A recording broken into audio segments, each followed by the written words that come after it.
Assalamualaikum warahmatullahi wabarakatuh. Teman-teman, kembali lagi di channel YouTube saya, Khairun Imam.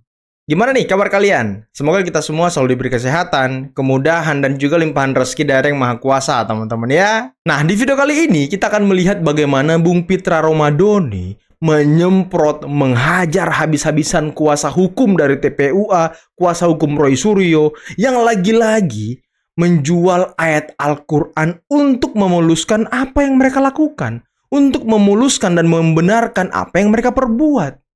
Dan mereka lakukan ini ketika tampil di Rakyat Bersuara, teman-teman. Ini kan bahaya. Cara-cara lama yang terus-menerus diulang oleh mereka. Menjual agama, menjual ayat. Mungkin teman-teman juga masih ingat beberapa minggu lalu ketika Kozinudin, ex-HTI ini, tampil di Rakyat Bersuara. Dia kan juga menyebutkan sebuah hadis. Tujuannya apa? Ya untuk membenarkan kelompoknya. Untuk membuat kelompoknya ini ya seolah-olah berada di jalan yang benar. Nah inilah ya lagi-lagi teman-teman, lagu lama tapi terus-menerus diulang. Dan ini yang harus kita waspadai. Nah selain itu ada juga video di mana Tifa beserta dengan kuasa hukumnya kayaknya sih ya sedang meminta petunjuk ataupun ngemis kali ya ke Habib Rizik dan juga ketua GNPF yakni Yusuf Martak. Ya mereka sedikit mengancam apakah kita harus mengumpulkan dan menurunkan massa atas kasus pencemaran nama baik dan ijazah palsu Pak Jokowi. Waduh. Mulai ada ancaman-ancaman kecil, mulai ada letupan-letupan kecil dari mereka ini. Lagi-lagi lagu lama yang terus-menerus diulang. Cara lama yang terus dilakukan untuk membenarkan kelompok mereka. Nah, ini tentu berbahaya, teman-teman. Dan di akhir video, kita juga akan menyaksikan seperti apa penjelasan dari penasihat Kapolri, yakni Bapak Irjen Pol Purnawirawan Arianto Sutadi, mengenai proses pembuktian pencemaran nama baik, penyebaran berita bohong, Undang-Undang ITE, yang nanti akan menjerat Roy Suryo CS. Tapi sebelum itu, jangan lupa like, subscribe, dan share. Dan tanpa perlu berlama-lama lagi, mari kita mulai videonya berikut ini. Nah, ini ayat Al-Qur'an gitu loh ya. Jadi jelas di sini At-Taubah 68 ini Allah sendiri yang berbicara gitu loh ya. Kalau sudah orang berbicara bohong, dusta, berjanji sudah tidak benar gitu loh ya, maka dia itu kekal. Kaum munafik itu disetarakan dengan orang-orang kafir, maka akan kekal. Termasuk diri saya, kalau saya menjadi penjilat, saya juga mendukung pembohong, saya juga mendukung pendusta, saya juga disamakan dengan ayat tadi. Dan ini ancaman Allah, bukan undang-undang dasar, bukan juga undang-undang PBB, tapi ini ayat Al-Quran, jangan main-main. Bagi mereka yang berdusta didukung, berbohong didukung, terus maka saya tanggapin ya. Allah akan sebentar, Allah jangan biasakan memotong. Jangan menjual-jual ayat juga. Ini saya ingin baca ayat juga ini Al-Quran. Saya juga baca Al-Quran. Iya, jangan Anda tadi diberi tempat sudah selesai. Kalau begitu Anda tidak pakai akhlak, Anda sudah selesai dari bicara. Jangan dipaksakan. Anda menjual ayat biasakan segitu memotong. Jangan bawa ini masalah hukum. Saya menjelaskan ini fakta di At-Taubah. Saya juga menjelaskan di ayat Al-Baqarah ini 41, jangan menjual ayatku, kata Jangan menjual ayatku. Allahu Akbar. Ayat 41. Waduh, luar biasa Bung Pitra. Ya, selalu ada tangkisan, selalu ada jawaban atas serangan-serangan yang dilakukan oleh TPUA. Dan ya tadi kita bisa dengarkan teman-teman ayat Al-Quran yang dibacakan oleh Sekjen TPUA. Ya kita nggak tahu apakah Rismon Roy Suryo juga berbohong. Kali aja mereka yang berbohong teman-teman ya kan. Kemudian ayat itu untuk kaum-kaum mereka sendiri. Aduh susah emang ya. Orang kalau selalu merasa benar itu susah. Orang yang selalu merasa suci itu susah untuk diingatkan teman-teman. Susah banget. Kita yang selalu dianggap salah oleh mereka. Tapi tadi Bung Pitra jangan menjual ayatku. Al-Baqarah ayat 41. Wah ingat itu teman-teman ya. Kali kami mempertegas lagi bahwa kami para pembela para terlapor ini insya Allah akan solid dan siap di garda terdepan untuk melakukan pembelaan secara hukum insya Allah. Dan saat ini juga kita sudah melakukan konsolidasi kepada Habibana Imam besar kami Habib Rizik Syihab. Waduh, Alhamdulillah waduh, kami sampai sudah lupa nama Habib melakukan Rizik ya kan? konsultasi kepada beliau dan juga kepada Ketua GNPF Bapak Yusuf Martak. Yusuf Kami Martak. memang mempertanyakan apakah memang harus menurunkan lagi masa supaya penegakan hukum ini sama dengan terdahulu. Beliau menyampaikan bahwa beliau masih menghargai presiden kita, Bapak Prabowo Subianto, ya kita masih menghargai, jadi kita masih melihat niat baiknya bagaimana proses ini dibuka betul-betul sesuai dengan jalur yang benar gitu loh. Ya, jangan gampang nangkepin orang, jangan gampang mentersangkakan orang sebagaimana apa yang dilakukan terdahulu. Lah, beliau salah satu korban gitu loh. Beliau dan banyak lagi yang ini mulai ngancam-ngancam turunkan masa nih kayaknya nih. Mulai ngancam-ngancam mau demo besar-besaran lagi nih kayaknya nih. Tapi ya sepertinya mereka takut dengan Pak Prabowo ya.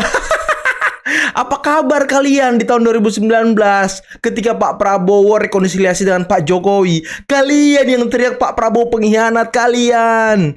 Saya masih ingat dan sangat merekam dengan jelas di mata dan kepala saya sendiri. Ketika Pak Prabowo rekonsiliasi dengan Pak Jokowi, kalian yang paling keras teriakannya. Sekarang, kalian menghormati Pak Prabowo, mengeluh-elukan Pak Prabowo karena sudah jadi presiden kan? Kemarin kalian kemana saja? Kemana saja kalian? Ngancem-ngancem lagi ya kan? Aduh, kasihan banget kelompok-kelompok ini ya. Selalu menjadi ya, apa ya? Saya nggak ingin menyebutkan lah teman-teman. Agak-agak takut sedikit. Tapi ya, walau bagaimanapun, ya, apapun kasusnya, apapun persoalannya, akan diadukan ke Imam Besar Habib Rizik dan juga Ketua GNPF Yusuf Martak. Waduh, panglima perang semua nih, asik. Bahwa apa yang kami lakukan ini harus dilindungi, bukan malah dikriminalisasi, bukan malah dipersekusi ya, seperti itu yang terjadi sampai dengan taraf di mana kami dinaikkan status penyelidikan menjadi penyidikan gitu ya. Bentar lagi tersangka. Karena si Khairul Anam ini sebelumnya adalah komisioner dari Komnas HAM. Yang mana pada waktu peristiwa kami laporkan tentang kejanggalan kilometer 50, dia melakukan hal yang sama. Makarallah itu benar-benar terjadi sekarang. Ketika kami para saintis, para advokat, para akademisi itu mengalami kriminalisasi tanpa kami minta, bertubi-tubi berdatangan ijazah asli loh, ijazah asli bukan fotokopi dari para alumnus Universitas Gadjah Mada. Sampai saat ini kami belum bisa terima hasil gelar itu. Oleh sebab itu kami sorenya, kami tidak tinggal besoknya ya. Waduh. Kami akademisi, kami saintis. Waduh, saintis. Saintis apa aja tipe? Emang Anda saintis, ha? Saintis apanya tipe? Kami peneliti harus dilindungi. Emang kalian tergabung di BRIN, ha? Jadi peneliti. Kalian ini peneliti abal-abal, meneliti ijazah. Peneliti itu meneliti objek aslinya, bukan meneliti fotokopian. Peneliti itu mencari sumber asli, tidak mencari sumber-sumber primer, sekunder tipe. Aduh, kasihan banget orang-orang ini ya. Mulai ngemis, mulai takut-takutan, mulai tadi tipe bilang penyelidikan naik penyidikan. Ya, mungkin minggu depan tersangka tipe. Aduh, sabar ya tipe ya. Sabar, bentar lagi status kau jadi TSK. Bentar lagi Tifa, kalian akan tidur di hotel yang sangat mewah yang hanya di jangan lanjutkan, berbahaya teman-teman, jangan lanjutkan. Harusnya yang namanya seluruh baik Abraham Samad maupun Roy Suryo itu dia tahu gitu. Kalau produk hukum itu sudah mementahkan segala hinaan, fitnahan, penghasutan terhadap Pak Jokowi, harusnya mereka berhenti. Mereka tidak berhenti, stop. Bahkan ketika saya memberi saran mereka untuk minta maaf, mau ngapain dengan ijazah palsu, ya kan? Ini saya ada tegur Pak Roy Suryo itu kan mantan menteri gitu, mantan anggota dewan, kok begitu ngomongnya Pak? Nggak takut? Ya kalau nggak takut memang kan orang bisa bosan lihat bapak seperti itu. Ngomongnya kayak apa ya, kayak mama yang berantem yang merepet yang nggak penting ya. Gitu. Nah kemudian akhirnya mereka sekarang sedikit lagi jadi tersangka ya. Ya kita lihat, kita buktikan aja. Nggak akan ada buktinya, nggak ada bukti asli. Kemarin dia bawa Profesor dari UGM.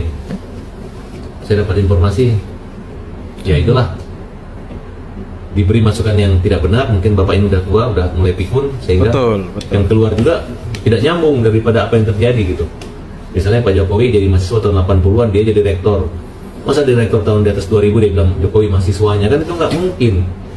Nah, kemudian dengan sombong, dengan angkuhnya, para penghasut, penghujat Pak Jokowi ini seolah ingin menipu seluruh rakyat Indonesia.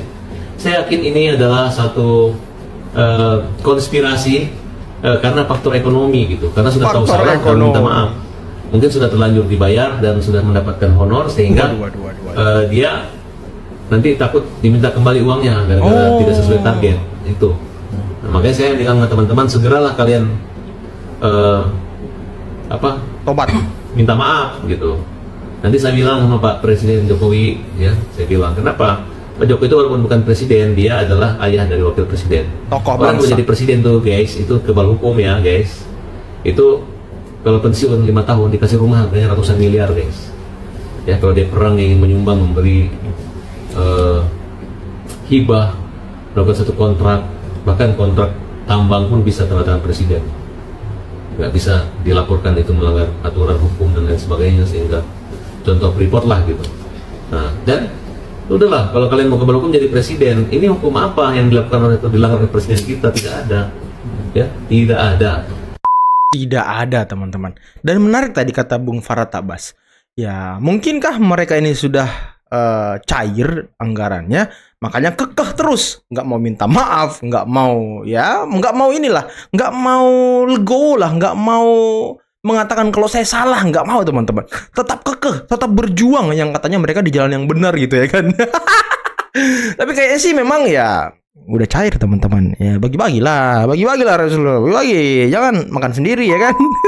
Polisi itu tugasnya kan cuma menyidik suatu dugaan adanya tidak pidana apa tidak. Itu yang dikerjakan oleh polisi. Makanya kemarin itu, sekarang itu tadinya dari penyelidikan sekarang udah naik penyidikan. Artinya itu udah firm menjurus pada nanti pasti ini akan ke persidangan. Tapi saya boleh menyampaikan tadi ya, antara yang disampaikan oleh Pak Petrus dengan Pak,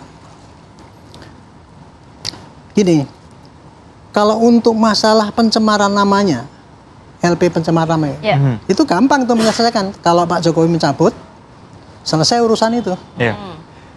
Sepanjang belum sampai ke pengadilan. Sampai pengadilan pun nanti kalau sebelum sampai penuntutan ya, itu mungkin bisa diselesaikan secara RJ itu tadi, Pak. Tapi masalahnya Pak Jokowi nggak mau nyabut ya kan. Tapi masalahnya ini yang satu adalah masalah ujaran kebencian itu, Pak. Kan itu deliknya bukan delik aduan. LP-nya ada 4. Itu nggak bisa diselesaikan dengan RJ. Karena kan ini yang 4 ini kan bukan hanya orang yang berpribadi itu, tapi mewakili masyarakat semua kan gitu. Kalau mau dibikin RJ, ya harus kesepakatan semua orang yang melaporkan juga. Di voting dong, kira-kira sulit. Kalau untuk pasalnya pencemaran mudah. Tapi kalau untuk pasalnya itu provokasi atau ujaran kebencian, ini yang sulit. Berarti hanya nanti bisa diselesaikan di pengadilan. Iya, hanya di pengadilan. Waduh, hanya Justru di itulah pengadilan maka ya kan? saya yakin ya bahwa untuk membuktikan ijazah ini asli apa tidak, meskipun Barreskrim mengatakan bahwa itu tidak ada, tapi ini tetap dibuktikan nanti di pengadilan, Pak. Di pengadilan nanti dengan menyampaikan laporan yang disampaikan di Polda Metro itu, kan intinya kan kalau nggak pencemaran ada ujaran kebencian. Tapi yang dibawa oleh penyidik itu berkas-berkas untuk membuktikan bahwa ijazah itu asli, plus berkas-berkas ada unsur ujaran kebencian itu. Disitulah nanti akan diperiksa di hakim. Makanya estimate saya nanti hakim dalam membuktikan ijazah itu palsu apa tidak, itu saya kira hakim dengan pengalaman-pengalaman yang dulu-dulu itu ya, bahwa kalau nggak dihadirkan, nggak dibuktikan, dan anggapnya hakimnya tuh didikte oleh Pak Jokowi. Saya yakin kira-kira nanti buktinya akan dibuktikan di situ, Pak. Yang asli yang disita dari Pak Jokowi, kemudian dibandingkan dengan yang asli yang dibawa Pak Roy itu yang 5 besok ini. Itu kira-kira begitu, Pak, untuk meyakinkan bahwa itu benar-benar fair gitu ya. Mudah-mudahan kayak gitu. Jadi intinya ini kasus kalau pencemaran bisa aja selesai. Tapi kalau untuk ujaran harus nanti di pengadilan. Apakah nanti diputus bebas atau apa dia. Nah, teman-teman, itulah tadi beberapa video yang bisa kita simak pada kesempatan kali ini, dan saya sangat tertarik dan tergelitik dengan ucapan kuasa hukum Tifa. Katanya dia sudah menghadap, sudah minta wejangan dari imam besar mereka Habib Rizik Syihab, dan juga sudah meminta masukan dari ketua GNPF ulama yakni Yusuf Martak. Wah, ini dua ini panglima perang semua kayaknya teman-teman ya. Nah, GNPF ini kalau teman-teman nggak tahu kepanjangannya Gerakan Nasional Pengawal Fatwa. Dulu ada MUI-nya, tapi ya sudah nggak ada sekarang teman-teman. Diubah menjadi GNPF Ulama. Dan dulu ketuanya itu Bahtiar Nasir. Sekarang ternyata sudah Yusuf Martak. Nah, mungkin ada peralihan gitu ya kan. Dan ya apakah mereka nanti akan menurunkan massa? Tapi kalau kita dengar dari pernyataannya tadi, mereka sepertinya takut dengan Pak Prabowo gitu ya kan. Dikit-dikit demo, dia yang salah, dia yang mau jadi tersangka, demo lagi. Inilah ya orang-orang yang tidak mau dan tidak pernah mau menerima ya proses hukum yang berjalan. Selalu negatif gitu. Polisi diatur-atur lah, polisi mengkriminalisasi lah. Padahal semuanya sudah sesuai dengan aturannya. Dan polisi, ya sekarang kan bukan presidennya bukan Pak Jokowi, Pak Prabowo. Nggak mungkin Pak Jokowi menekan-nekan Polri, nggak mungkin lah. Pak Prabowo pun nggak mungkin ditekan-tekan sama Pak Jokowi. Pak Prabowo ini pemimpin yang ideal teman-teman. Darah biru, ketua partai, pemilik partai. Dari segi keuangan ya udah selesai. Siapa yang bisa menekan Pak Prabowo? Makanya Pak Prabowo tidak pernah bersuara, berkomentar terkait dengan kasus jasa ini. Semua diserahkan dan dipercayakan kepada pihak kepolisian. Tapi gerombolan pembenci ini tidak pernah mau menerima kalau mereka ini berbuat salah. Dengar nggak kata Tifa tadi? Kami ini peneliti, harusnya dilindungi. Peneliti apaan? Siapa yang mengakui kalian peneliti? Hah? Mana surat tugas kalian sebagai peneliti? Kan nggak ada. Inilah orang-orang ini teman-teman ya, selalu mengaku saintis lah, akademisi lah. Padahal ya omon-omon aja mereka ini. SOP-nya aja mereka nggak ngerti ya kan. SOP melakukan digital forensik aja nggak ngerti mereka. Kemudian sok-sokan melakukan digital forensik. Nah inilah peneliti abal-abal. Dan lagi Bung Pitra tadi, waduh keren banget ya. Membombardir Sekjen TPUA. Waduh. Itulah ya, jangan suka jual-jual ayat. Jangan suka jual-jual agama demi memuluskan dan membenarkan apa yang kalian perbuat. Nggak boleh. Untung nggak ada si Ko Jirudin tadi. Kalau Ko Jirudin ada, waduh, saut-sautan tuh ayatnya. Ada yang baca hadis, ada yang baca ayat. Waduh, ini udah jadi mimbar dakwah nanti nih. Rakyat bersuara ya kan. Kalau mereka ngumpul agak-agak bahaya teman-teman. Agak-agak ngeri. Makanya ya kita harus memperhatikan gerak-gerik mereka nih. Kemarin kan mereka meracuni masyarakat dengan bahasa-bahasa teknologi, ELA dan lain sebagainya. Sepertinya itu gagal dan tidak ngefek. Sekarang mulai nih agama yang dimainkan nih. Nah ini harus kita hati-hati teman-teman. Harus kita waspadai. Nah mungkin cukup sekian dulu video kali ini. Jangan lupa like, subscribe, dan share videonya. Akhir kata billahi taufiq wal hidayah. Wassalamualaikum warahmatullahi wabarakatuh. Bye-bye.